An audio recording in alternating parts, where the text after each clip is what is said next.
পুরো আলোচনা থেকে কয়েকটা ইস্যু এসছে এবং সেটা যদি আমরা এভাবে দেখি, একটা হচ্ছে সোলারের উপরে প্রচণ্ড ট্রাস্ট সবার। আমি ট্রাস্টটা ভাঙতে চাই না, বাট একটা ইনফরমেশন দেই। সোলারের দুটা ভাগ আছে, একটা হচ্ছে যারা ক্যাপটিভ করছেন, নিজেরা প্রডিউস করছেন নিজেদের জন্য, আরেকটা হচ্ছে যেটা গ্রিডে যাচ্ছে।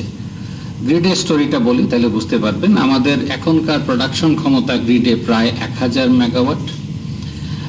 গত কয়েকদিনের প্রোডাকশন 300-র বেশি হয় নাই। কোয়েশ্চন আমাদের সবার কাছে যে কেন হচ্ছে না, এই আনসার কাউকে না কাউকে দিতে হবে। আমি আরেকটা এক্সাম্পল দেই। উইন্ডে আমাদের ক্ষমতা হচ্ছে 62 মেগাওয়াট, গত কয়েকদিন যাবৎ 0। এবং এর আগে কুতুবদিয়াতে উইন্ড ফেল করে গেছে, বলছেন যে উইন্ড প্রেশার কম। সো আমাদের এই টেকনোলজিগুলোকে নিয়ে একটু ভাবার বিষয় আছে, বা কেন ফেল করছে এটা যদি না আনতে পারি, যদি প্রাণ পারে পিডিবি পারবে না কেন?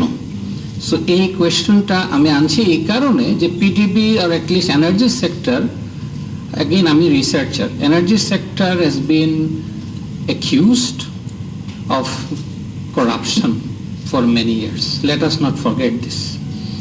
এই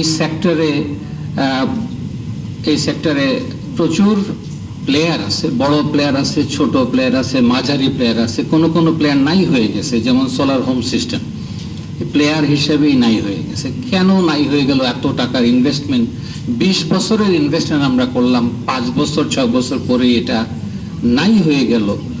এগুলোতে ফরেন এক্সচেঞ্জ গেছে। এবার আমি দ্বিতীয় অংশ বলি সোলারের এখনকার। যেমন আমি একটা এক্সাম্পল দিই, আপনারা হয়তো অনেক এক্সাম্পল আছে। চট্টগ্রাম চুয়েটের পুরো পাওয়ারটা সোলারে চলে। তারা আউটসোর্সিং করে ফেলছে কোন একটা কোম্পানিকে, তারা 7.5 টাকা ধরে তাদেরকে সাপ্লাই করছে। সো ফিজ ব্যাংক হিসাবে, ফাইন্যান্সিয়াল রুল হিসাবে এগুলো ভায়াবল। তাহলে ভায়াবল হওয়া সত্ত্বেও আমার পিডিবি কেন এটা পারছে না? এটা এই প্রশ্নের উত্তর দিতে হবে একদিন।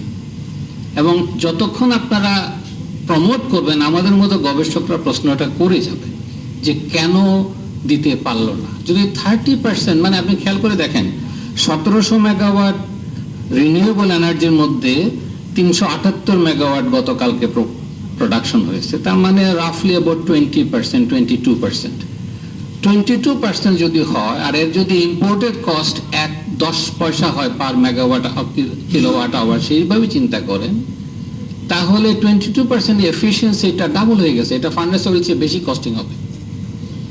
তাহলে বুঝতে হবে এগুলোর অ্যানালাইসিসগুলো একটু পরিষ্কার থাকা উচিত। মাইক্রো লেভেল অ্যানালাইসিসগুলো আমার কাছে পরিষ্কার না।